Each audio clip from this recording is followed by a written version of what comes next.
Well, good morning. It's Thursday. It's the last day of September. It's my mother-in-law's birthday. I'll have to make sure to call her and wish her a happy birthday. But anyway, hope that you're doing well this morning. This morning, I want to share with you and talk about how empathy can be the antidote to loneliness.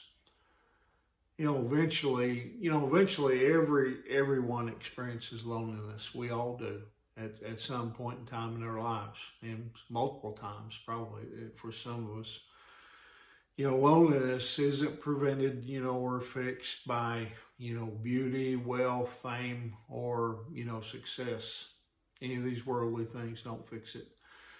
I mean, even marriage doesn't protect you against loneliness. I mean, many people, they marry because they're lonely and they divorce a few years later for, practically the same reason. Excuse me. The Apostle Paul's life goal, even toward the end, the very end of his life, when he was dying, and alone, it was for other people to know about Jesus. That was his life goal.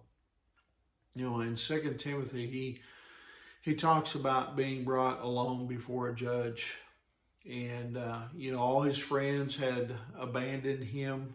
But you see, Paul, he kept his eyes focused on the spiritual needs of the people around him. In 2 Timothy chapter 4, part of verse 16 and 17, it says, "But the Lord stood with me and gave me strength so that I might preach the good news in its entirety for all the Gentiles to hear." You see, Paul kept his focus on Jesus, and he wanted all people to hear about Jesus. I mean, he focused on others because he knew everyone needed to hear about God's love. He could have focused on his own problems. But you see, instead he looked at what he could do to help others, and he knew he had the only answer, and it was Jesus. It kept him from being lonely, even when he was alone. When you're lonely, don't have a pity party. It's probably the worst thing you can do. Stop saying, I'm alone, nobody loves me, nobody even likes me. Because when you do that, you're just focusing on yourself. Instead, turn your focus outward and build bridges to others. Listen, you'll find that there are a lot of lonely people who are also looking for connection. They're looking for somebody that cares even just a little bit about them.